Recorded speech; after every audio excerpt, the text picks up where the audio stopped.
At 11:47 p.m. on March 14, 1943, Private First Class Rodrigo Ruding Matias, a 23-year-old Kapampangan guerrilla assigned to Marking's Phil-American Irregular Troops, lay flat in a Kogon grass ravine 70 meters from the western fuel depot of Del Carmen Auxiliary Airfield, counting 22 Japanese sentries cycling through four-man patrol rotations, the night air saturated with the smell of aviation gasoline and burning mosquito coils drifting from the garrison barracks. Strapped across his torso were 11 hand-fashioned bamboo cylinders, each packed with a mixture of refined coconut oil, tightly wound abaca fiber, and a precise measure of salvaged aviation fuel, a delayed burn incendiary device he'd designed, refined, and tested entirely in secret over 4 months in the hills above Porrick. The nearest friendly element, Sergeant Andres Dizon's four-man Overwatch fire team, held position behind a collapsed irrigation dike 200 meters to the northeast.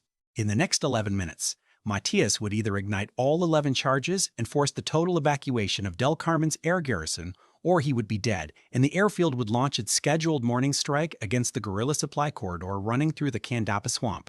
In a war where credibility was measured in brass rank insignia and certificates from American military academies, Rodrigo Matias carried neither, only the quiet, absolute knowledge of a man who had spent his entire life watching things burn. No official after-action report filed by Allied forces in Pampanga province in 1943 describes what happened at Del Carmen Airfield on the night of March 14. The operational account exists only in fragmentary form, a paragraph in a typewritten Markings guerrillas log recovered after liberation, a post-war deposition by 2 surviving members of the Sabotage unit, and a single line in a diary of a Japanese garrison officer that reads, in translation, "The airfield was destroyed by fire." The method is unknown.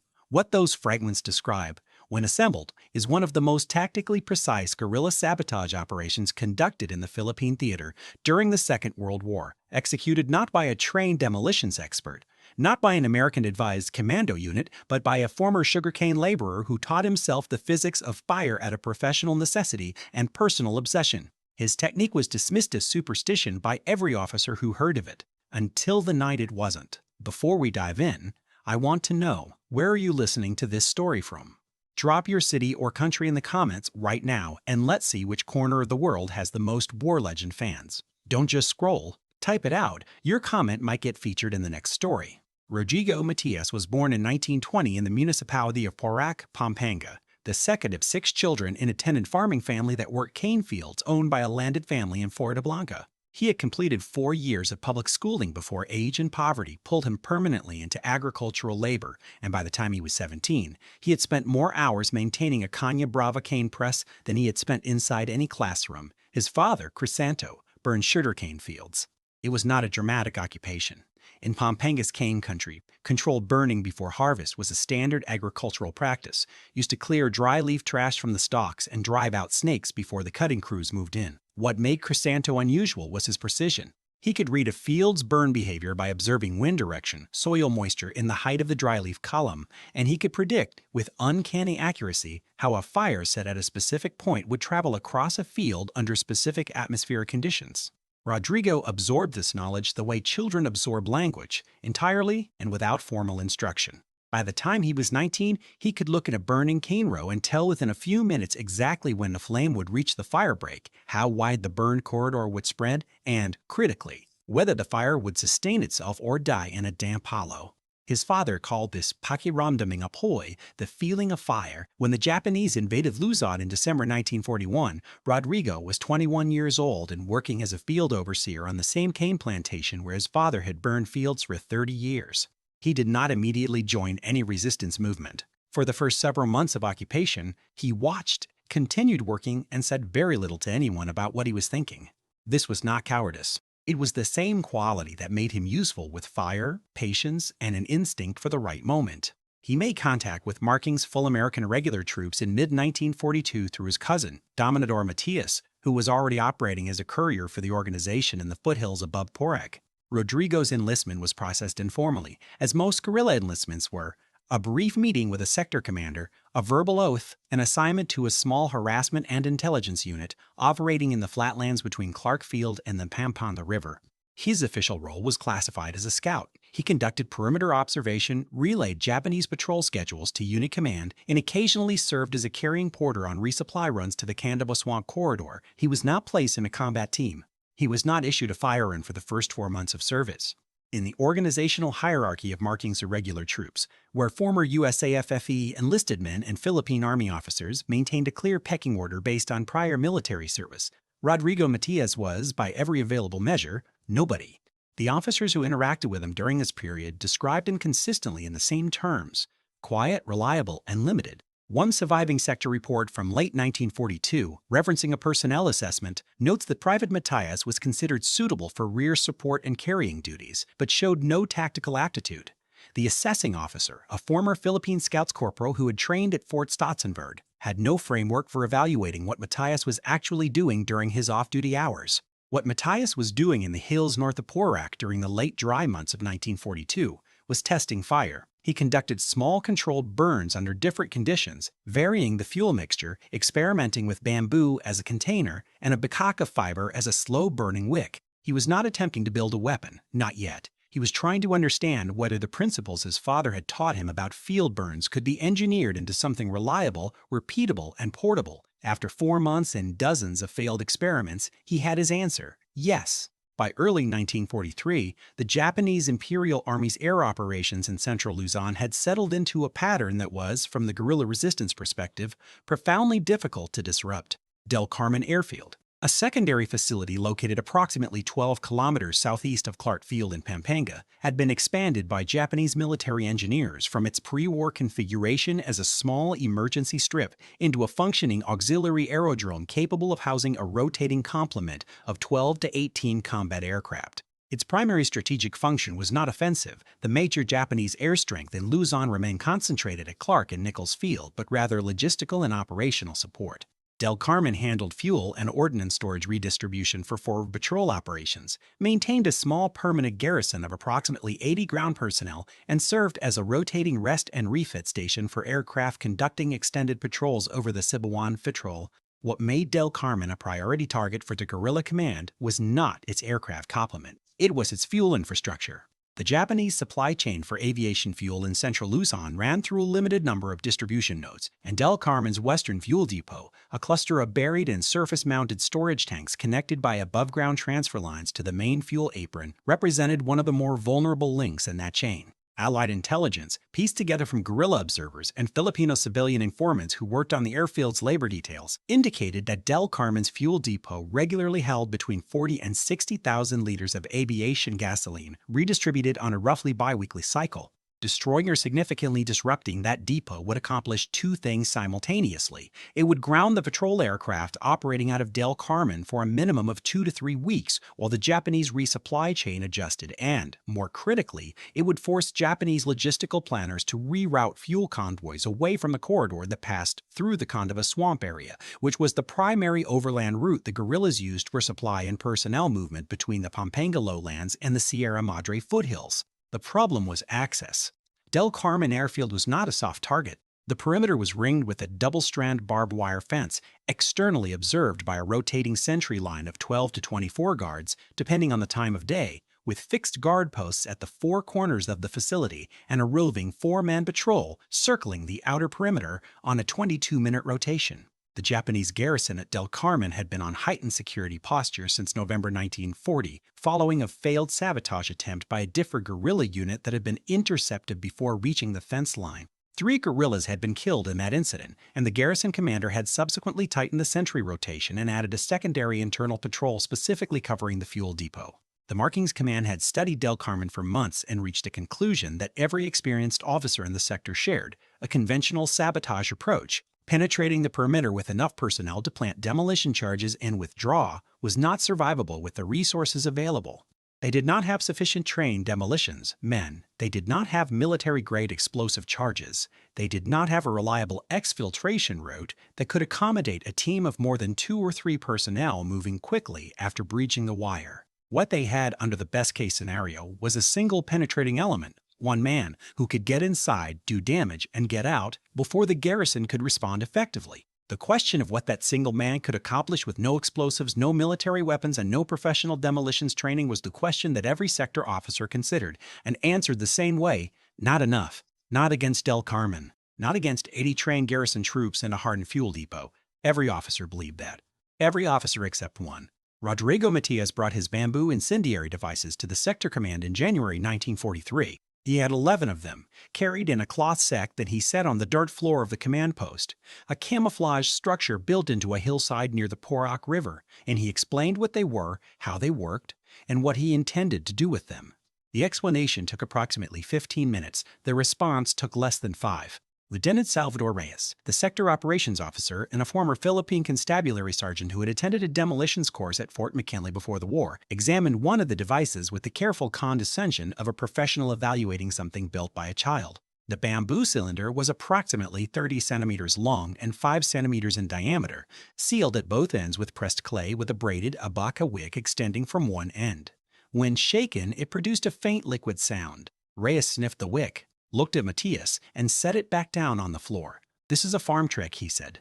"This is what you burn kogan grass with." Matias explained that the mixture inside was not pure coconut oil, that the specific ratio of coconut oil to aviation fuel created a combustion behavior different from either component alone, producing a fire that burned at a higher temperature, spread across liquid surfaces, and, critically, could not be extinguished with water, only with sand or soil. He explained that the delay burn wick, cut to a specific length, would give him a window of between 4 and 7 minutes between ignition and full combustion, enough time to place multiple devices and withdraw before the first spire became visible to sentries. Reyes was unimpressed. He pointed out that Matias had no military training, no demolitions background, and no combat experience. He noted that the fuel depot at Del Carmen was partially underground and that surface fires would not necessarily penetrate to the buried tank systems.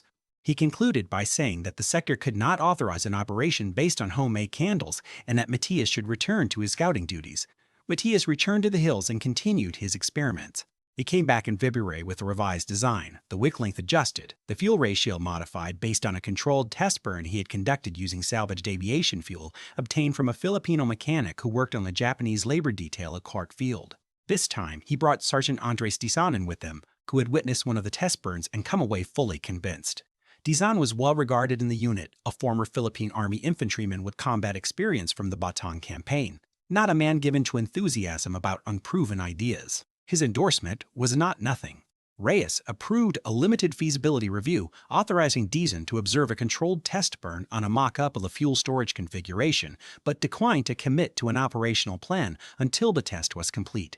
The test was conducted in early March, in a dry ravine north of Porac, using salvaged metal drums filled with a kerosene approximation of aviation fuel.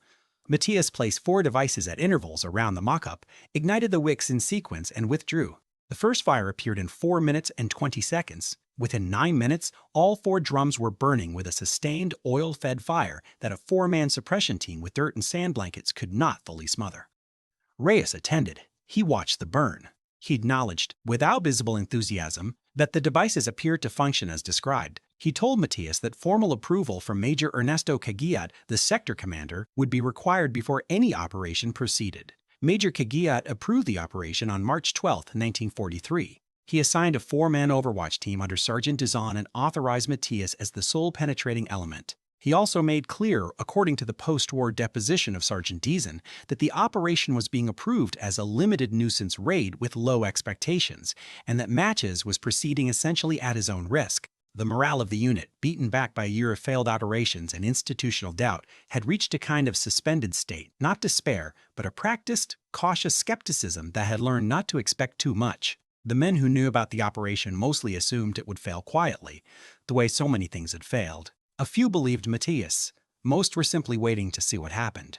The operation was originally scheduled for the night of March 12, but was postponed 48 hours when Matias's intelligence contact, a Filipino civilian laborer named Arsenio who worked the day shift on the airfield, reported that the Japanese garrison had altered its sentry rotation following a change in the duty officer assignment. The new rotation, Arsenio confirmed at a dead-drop message exchange near the Porac market, placed the 4-man roving patrol on a 22-minute cycle with a 6-minute gap in visual coverage along the western fence section between the second guard post and the fuel depot access gate.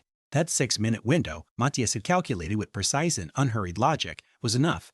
barely to penetrate the wire, positioned 7 of the 11 devices at the critical infrastructure points around the surface fuel transfer lines in the pump house and withdraw back through the gap before the patrol completed its circuit. He would not have time to place all 11 charges. He had identified 5 priority locations during his reconnaissance months: the fuel pump house, 2 surface transfer line junctions, the electrical generator servicing the depot lighting, and the main above-ground tank vent stack. 7 devices across those 5 locations. The remaining 4 were designated for the aircraft revetments on the eastern apron if time permitted, which, by every honest calculation, it would not. On the night of March 14, Matias and Dizon's team moved into position at 9:30 p.m. and spent 2 hours in motionless observation, confirming the patrol rotation, marking the precise moment in the cycle when the western fence gap opened. They had no radio. Communication was pre-arranged signal. 3 short whistle notes for proceed, 2 for abort, with a backup hand signal that Dyson could read through field binoculars from 200 meters away. Matias lay flat in the Kogon grass and did what he had done in the cane fields since childhood.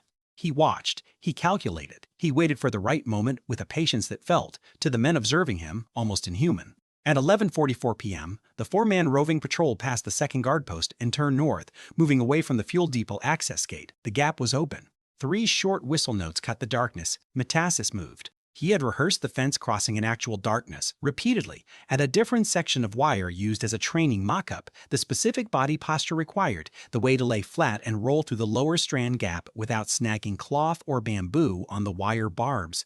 He crossed in 40 seconds. He was inside the perimeter at 11:45 p.m. The next 11 minutes would be the longest of his life. Inside the perimeter, the world was different. The airfield was not fully blacked out. The Japanese garrison maintained low amber work lights along the fuel apron and around the pump house, creating overlapping pools of dim yellow illumination that reduced the surrounding darkness rather than fully penetrating it.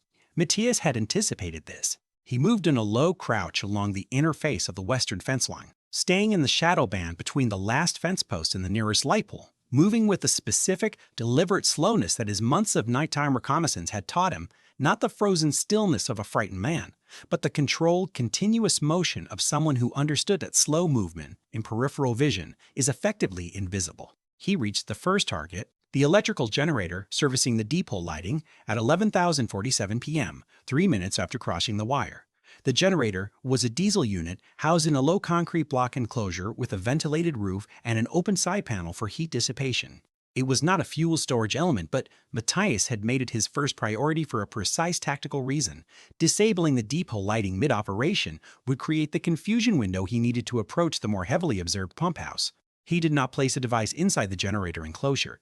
That would have required removing the panel, which made noise. Instead, he pressed 1 bamboo cylinder against the external fuel feed line running from a small auxiliary diesel tank to the generator's intake port, bracing it into the gap between the pipe and the concrete wall with a wedge of dry cane scraps he had carried in specifically for this purpose. He ignited the wick, a smooth, practiced motion. The match flame cupped inside his palm against the breeze, and counted a slow 4 seconds to confirm the wick had taken. It had. He moved. The pump house was 40 meters away, across 20 meters of open apron and then 20 meters of gravel service road. There were no sentries in immediate visual range. The nearest fixed guard post was the southwest corner tower, 60 meters to his right, and the guard in that post was oriented outward. But the pump house itself was partially lit by the amber work lights, and the open ground between Matias's current position and the pump house door had no cover. He waited 30 seconds at the edge of the shadow line, watching the apron. No movement. The roving patrol was somewhere on the north perimeter, deep in its rotation. He had perhaps 8 minutes before it returned to the western zone. He crossed the open ground at a walk. This was not recklessness, it was understanding. A running figure triggers a sentry's threat response instantly. A walking figure, moving with purpose and without hurry, reads in peripheral vision as a member of one's own garrison on a routine task, particularly in low light. Matias had no Japanese uniform, but he had a dark work shirt and carried the devices beneath it. At a distance in amber light, he looked like a laborer. He reached the pump house door without challenge. Inside, the pump house was a concrete room approximately 4 meters by 4 meters, containing 2 electric transfer pumps, a control panel, and the junction of all 4 primary surface transfer lines connecting the above-ground tank vent infrastructure to the buried tank system below. This was the central node. If the pump house burned, if the transfer line junctions caught and held, the fire would follow the fuel lines outward, drawing heat and combustion material from the buried tanks through the vent stacks, turning the entire depot into a single connected fire system. This was the principle his father had taught him about field burns. Fire follows its fuel, and if you can connect the fuel, you can connect the fire. Matias placed 3 devices inside the pump house, one against each of the 2 primary transfer line junctions, wedged firmly against the pipe flanges where accumulated fuel oil had dried to a resinous residue, excellent accelerant. One directly beneath the electrical control panel, whose wiring insulation would provide a sustained secondary fuel source once heat reached it. He ignited all 3 wicks in sequence, pausing 3 counted seconds between each ignition to verify flame take. All 3 caught cleanly. He was out of the pump house in under 90 seconds. Outside, the airfield was still quiet. The amber lights still burned. From the north perimeter, the faint sound of the roving patrol's boots on compacted gravel reached him, still distant but returning on schedule. He placed his 4th device at the first transfer line junction on the apron, a surface pipe elbow visible 20 meters east of the pump house, where the main distribution line ran exposed across a short concrete saddle before descending underground. His 5th and 6th went against the 2 above-ground tank vent stacks on the depot's northern edge, vertical pipe assemblies that fed air pressure into the buried tank system and, critically, also vented fuel vapor. The 7th device, his last planned placement, he pressed against the auxiliary fuel line running to the parked fuel Bowser sitting on the western apron. The Bowser was a wheeled fuel truck representing mobile storage. Its tank, by Arsenio's estimate, held several thousand liters. He was pressing the 7th cylinder into position when the lights died. The generator charge had reached ignition. The amber work lights across the fuel depot apron extinguished simultaneously, plunging the entire western compound into darkness broken only by the pale smear of overcast starlight, and, an instant later, the orange glow of a small, growing fire climbing the concrete wall of the generator enclosure. The transition, amber to firelight, took approximately 3 seconds. In those 3 seconds, Matias moved. He did not run. He walked fast, controlled, back along the shadow line he had entered on, keeping the fence on his left and the growing sound of the depot behind him. He heard, without looking back, the moment the first shot went up from the direction of the corner guard post, a sharp, rising call in Japanese, immediately answered by 2 more voices from different positions on the perimeter. He heard boots on gravel. He heard the specific change in ambient sound that comes when a small fire becomes a large one, not a crack or an explosion, but a low pressurized whomp, deep and sustained, as if something underground had found its breath. The pump house charges had reached the transfer line junctions.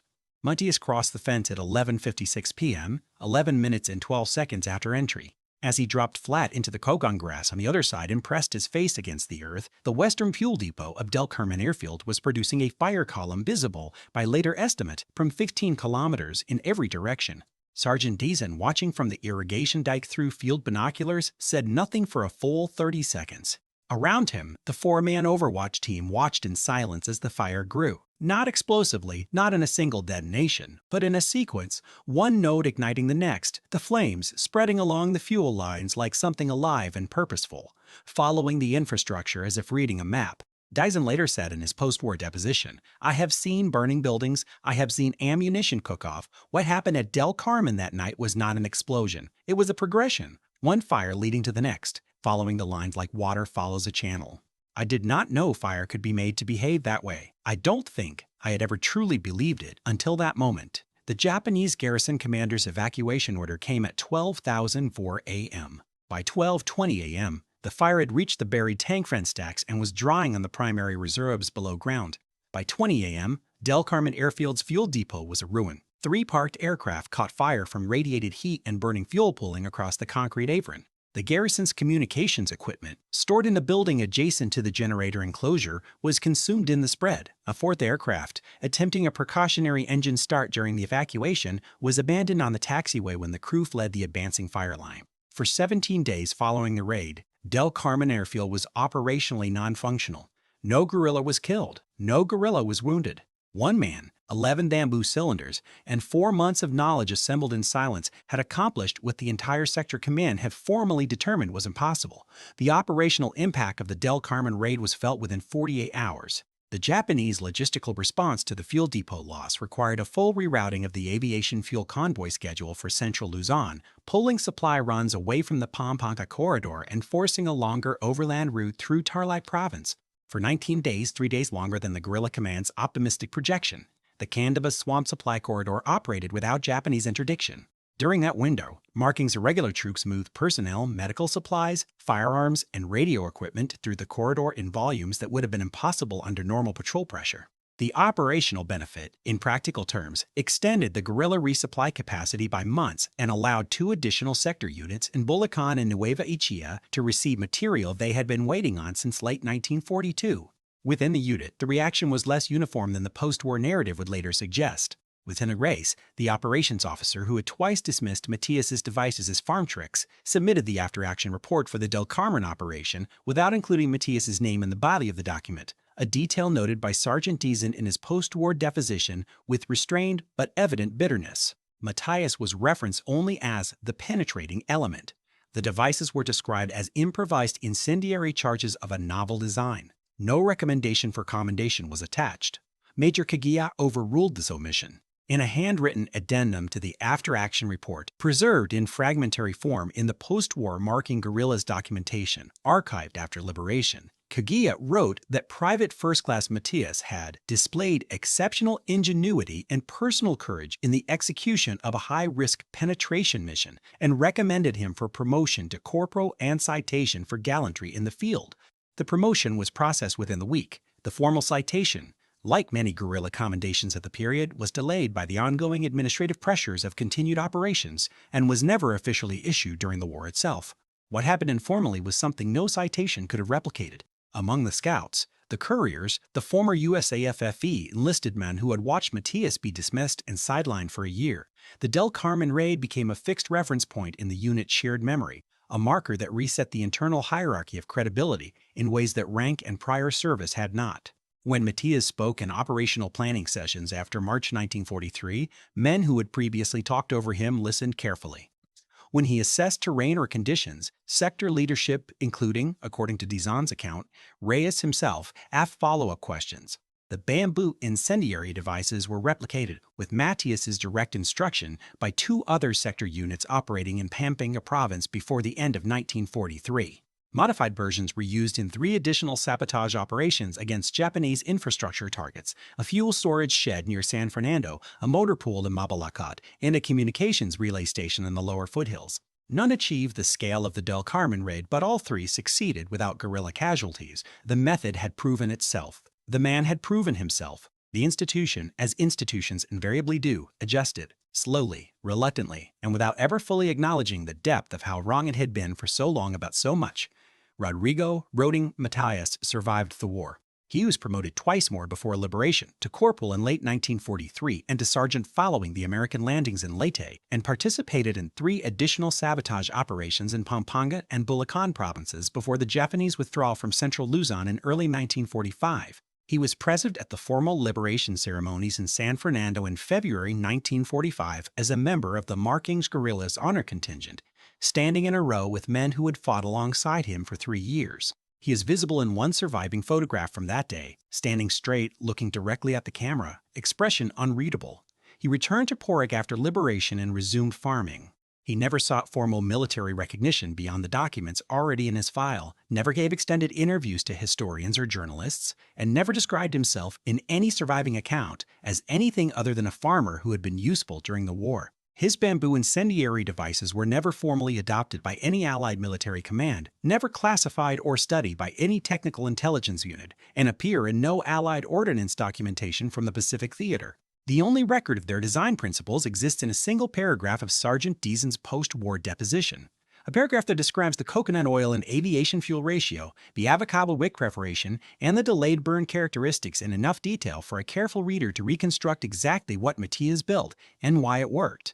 What he built from knowledge no military academy had taught him and no officer had thought to ask him about. What he accomplished in 11 minutes, in the dark, against a target the entire command structure of his sector had classified as beyond reach. His technique was simple, but his legend endures.